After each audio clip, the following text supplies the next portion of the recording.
Hi guys, welcome sa ating YouTube channel. And for today's video ay maglalagay tayo nitong side plate. Actually dalawa to. Meron akong side plate tapos yung front bumper. Pero dito yung side plate lang muna kasi alam ko medyo magiging mahaba to. Kasi first time ko maglagay ng mga ganito. Ito nga pala yung MN99S ko. Wala pa naman ako naging upgrade dito. Ito lang yung gulong.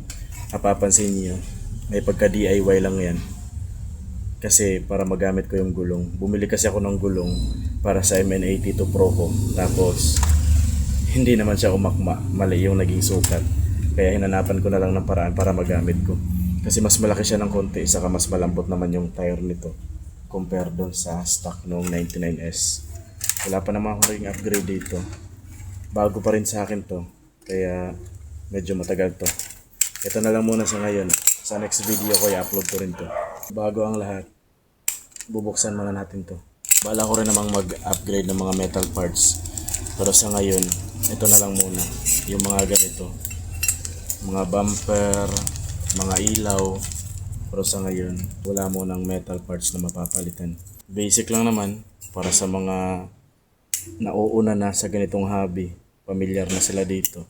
Ito lang yung napili ko, pula. Marami naman tong mga kulay. May silver, alam ko. Parang may black rin yata. Tapos meron rin yatang white. Pero itong pulang kinuha ko para mag-bright naman ang color nito. Kasi silver at black lang siya eh. Tapos yung screw niya ay ito lang. Hindi ko alam kung ganito ba talaga. Talagang dalawa lang yung nut. Tapos 4 na screw. Pero sa tingin ko, yun lang talaga. Kasi kapag tiningnan natin yung loob nito, parang ganito ang forma nito eh. Ganito ba? Baliktad. Ganito. Ganyan. O ganito. Parang ganito siya. Parang ganito yung forma niya. Yan. Hindi naman siya tabingi. Mukhang sentro naman. Sa tingin ko dito ilalagay yung nut sa likod. Ibig sabihin kailangan palang buksan to. Hindi pala pwedeng i-upgrade to ng nakaganyan lang. Mabubuksan natin to. Parang hindi rin naman siya ganito. Kasi pag ganito yung forma, nakaangat na siya. Yan. Nakaganyan. Siguro wala naman sigurong side plate na nakaganyan.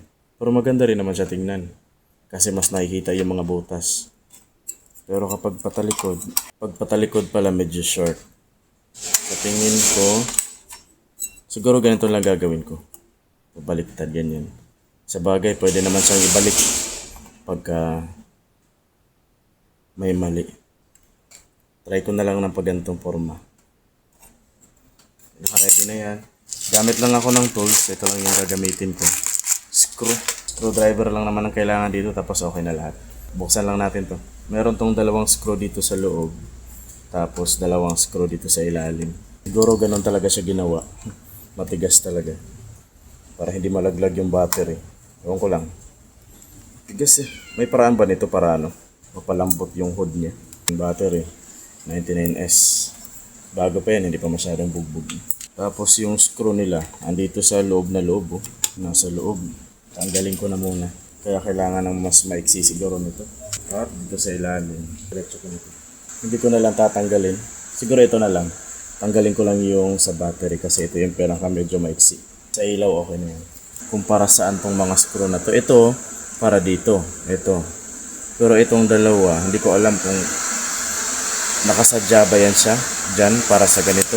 Try ko lang itong tanggalin itong dalawang to. Mukhang hindi naman bagay. Masyado na yata mababa. Sige, ganito na lang.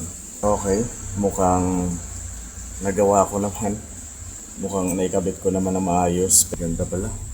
Ganda pala pag na-upgrade. Mahigpit na naman. Yan. Ano sa tingin nyo guys? Tama ba ito? Ganda. Ganda guys oh. Ganda pala pag na-upgrade. Higpitan ko pa ng isa pa. Para sure.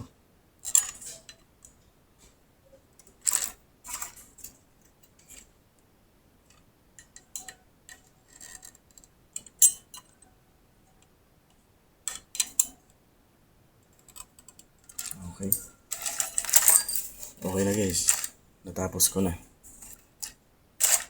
Okay. Salamat sa panonood at kung umabot kayo sa dulo,